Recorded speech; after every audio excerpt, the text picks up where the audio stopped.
Hello traders, Greg here with a market update. Okay, so overnight in the US we did have some important economic data. That was the monthly inflation CPI data. Now, market was expecting year on year the headline number to come out at 2.7%, and for the core number year on year also at 2.7%.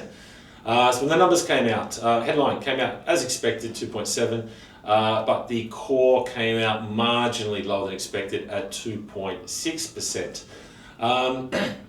The market initially, well, the knee-jerk reaction, the market did act, react positively to that marginal lower core number. So we saw, some US dollar selling, and we also saw, equities bid on the back of that.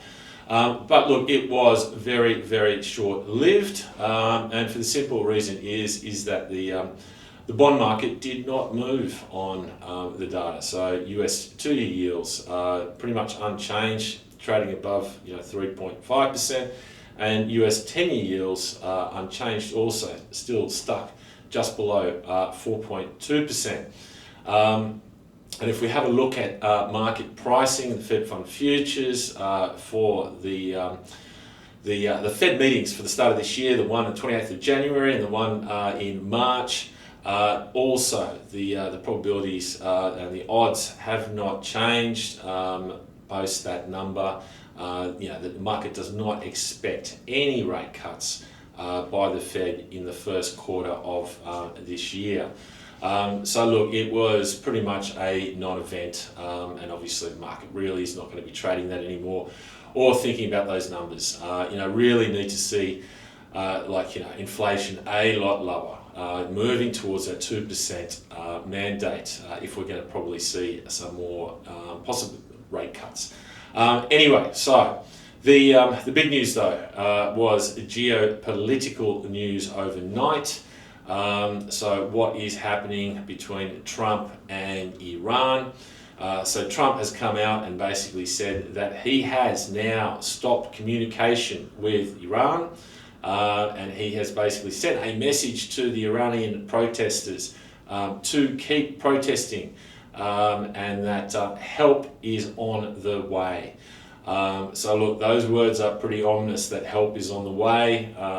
It doesn't take a genius to work out that that probably does mean something with obviously military help. Now, Iran has fired back and said that they are ready.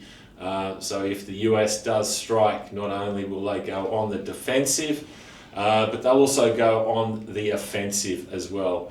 Now, Iran is not Venezuela. This is not going to be quick. This could get very messy. Simple fact that Iran does have some very decent arsenal and a big military. Previously, when Iran has talked about retaliating against the US, they've talked about striking American interests around the region, also oil reserves around the region. And no doubt they'd be firing also at Israel. Look, the timing of this, who knows when it can happen. I mean, it could kick off at any stage, but generally, Trump and the US saves any of these sort of military strikes for the weekend when markets are closed. So, I think maybe this weekend could be some fireworks. But anyway. Look, some of the markets that might be impacted by this. Crude. Crude is in the last year really has been trading on the softer side. There's a huge supply of crude, and that's going to take pretty much another year before that crude supply starts to eat out. And then we'll potentially get high crude prices, but it has been subdued. We've been trading really sub $65 for the last year, most of the action, and also recently now, obviously below $60. But around that $55, we've seen a bit of a floor, some good support. But overnight, just on this geopolitical news, we have seen crude pop back above $60. So it was up over 2% on the day. Technically, look, there is a good long-term trend line resistance from the 2021 highs, all the way down to pretty much near where market is now, around about $62. If crude does break above $62, technically that is going to be super bullish. I take you back to June of last year when Israel and Iran had their 12-day war. We saw crude spike from $60 all the way up to $76 before that conflict was resolved. So when crude wants to spike and wants to motor, it can do it very quickly. So the key takeaway is that I would not be short crude, and if anything, I'd certainly be buying a bit of insurance policy and getting long crude. Okay, the other obvious market is obviously gold. Precious metals have been on an absolute raging bull market. Gold did print a new record high overnight, up above 46.30 before closing below 4600. But no doubt, obviously, this geopolitical tensions and obviously if it does actually kick off and bombs start flying around, costs going to be a lot higher. So that is an obvious trade is being long gold, and who knows how high we can go there. But that's something that the market is heavy weighted in. Silver, again, look, raging bull market there. Last night, new record high, $89, just almost $10 off that big psychological $100 level and target for silver bulls. The physical silver in China is actually already trading above $100. So paper silver is trading at a big discount at the moment to physical silver, but it is certainly following it. So I'd be looking closely at what's going on with physical silver in China, because paper silver, as I said, is going to follow.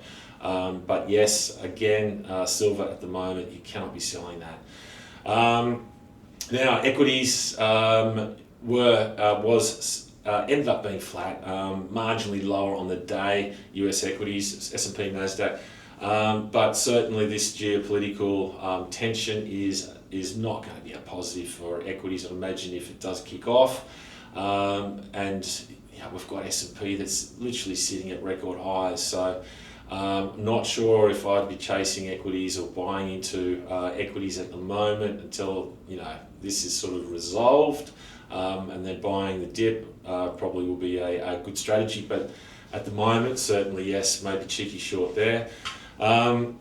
Now, tonight, there is some economic data that comes out in the US. We've got retail sales and PPI.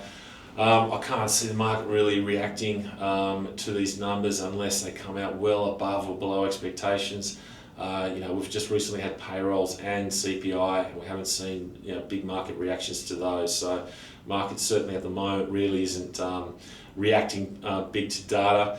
But we do have something potentially as well, is that we do have a Supreme Court decision on Wednesday in the US.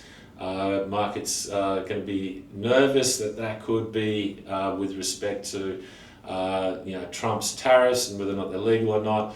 Market is super worried that the Supreme Court is going to judge against Trump's tariffs. That is going to create a lot of uncertainty, a lot of nervousness and tension. Again, risk off, not good for equity. So another reason potentially maybe to be short equities at the moment. Anyway, look, a lot going on, but obviously the number one thing that's going to be really driving markets is how this geopolitical tension and what's going on with Iran and the US pans out. But the problem with that is that no one knows exactly the timing of when this happens. So not easy to navigate. Anyway, good luck with your trades, and we'll check back with you shortly.